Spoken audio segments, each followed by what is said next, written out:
Hello साथीहरु, स्वागत छ हजुरलाई मेरो आजको अर्को नयाँ भिडियोमा।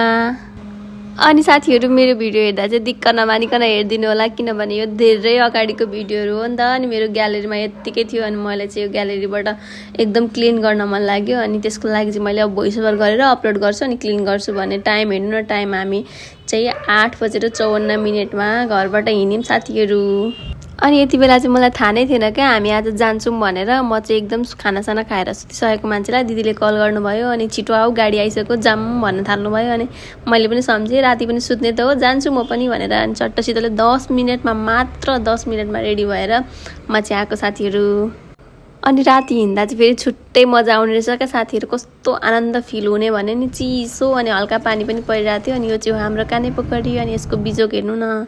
राति हिँड्दा चाहिँ कस्तो मजा आउने क्या, यस्तो आनन्द फिल हुने। अनि हामी चाहिँ निदाउँदै गयौँ साथीहरु। यो चाहिँ हो बुढी खोला।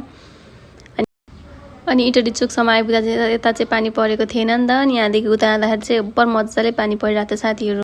अनि हामीलाई हिँड्न भनेपछि न राति न बिहान न दिउँसो केले पनि रोक्दैन साथीहरु। अनि बिचमा कत्रो ठुलो पानी पर्यो नि त। अनि हामी चाहिँ जुन फंक्सनको लागि आएको थियौं त्यो फंक्सन चाहिँ एटेन्ड गरिओरी हामी चाहिँ यो फर्किदाको क्लिप हो नि त साथीहरु।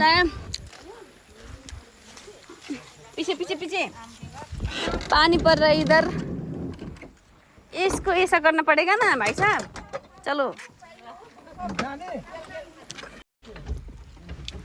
अब हामी यहाँ सुतेर जाने लास्ट सीटमा हैन। कसरी सुत्ने अघि देन त्यसरी सुत्दै थियो हामी केर सुतिरहेको थियो।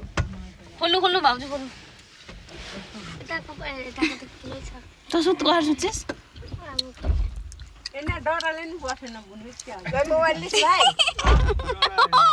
साँच्ची अगाडि नि नत्र अगाडि बस्ने नाइ भने म त यहाँ एनाको काखमा मस्त सुतिरहेको छु।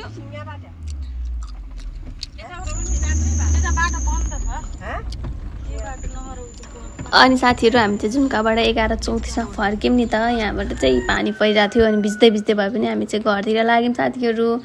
अनि अब बाटोमा के गर्ने त भन्दाखेरि बाटो चाहिँ एकदम सबै हाम्रै जस्तो थियो, तर हामी सुत्दै गयौं। कत्रो ठुलो पानी परिरहेको थियो। अनि यो दिन चाहिँ बेलबारीमा एउटा खोइ कुन डुडेडीमा आगो लागिरहेको रहेछ। अनि यति बेला चाहिँ ठ्याक्क 12 बजे हामी बेलबारी आइपुगेको थियौं साथीहरु।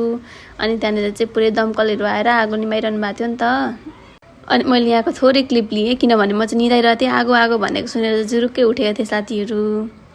अनि म भिडियो गर्दै आएको साथीहरु। हामी चाहिँ पछाडी बसेका थियौं नि त, अगाडि डर लागेर पछाडी सुतेर जाने भनेर भाइ र म चाहिँ पछाडी बसेको थियौं। दुईजनै भुस निदाएछौँ अनि मस्त सुत्यौं। घर आएपछि मात्रै उठेको साथीहरु। अनि आजको लागि यति नै, बाइ बाइ।